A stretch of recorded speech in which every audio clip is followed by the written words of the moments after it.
দয়া করে কাল সময় মতো এসো। Please come on time tomorrow. এখানে প্লিজ অর্থ দয়া করে, কাম অর্থ এসো, অন টাইম অর্থ সময় মতো, টুমরো অর্থ কাল। Please come on time tomorrow অর্থ দয়া করে কাল সময় মতো এসো। দয়া করে ধীরে কথা বলো। Please speak slowly.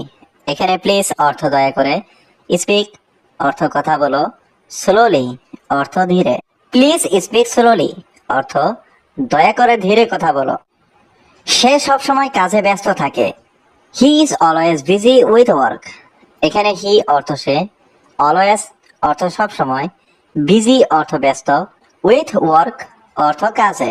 He is always busy with work অর্থ সে সব সময় কাজে ব্যস্ত থাকে।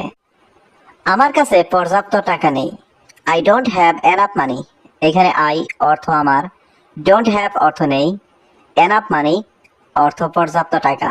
I don't have enough money অর্থ আমার কাছে পর্যাপ্ত টাকা নেই। সে ইংরেজি শিখতে চায়। He wants to learn English. এখানে হি অর্থ সে, ওয়ান্টস অর্থ চায়, টু লার্ন অর্থ শিখতে, ইংলিশ অর্থ ইংরেজি।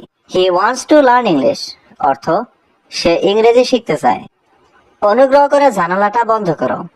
Close the window please. এখানে ক্লোজ অর্থ বন্ধ করা, উইন্ডো অর্থ জানালা, প্লিজ অর্থ অনুগ্রহ করে। ক্লোজ দ্য উইন্ডো প্লিজ অর্থ অনুগ্রহ করে জানালাটা বন্ধ করো। দয়া করে এখানে চিৎকার করো না। Don't shout here please.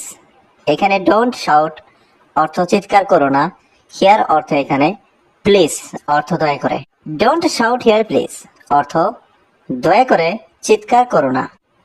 সে খুবই দয়ালু একজন মানুষ। He is a very kind person.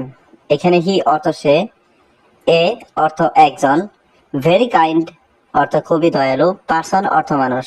He is a very kind person অর্থ সে খুবই দয়ালু একজন মানুষ।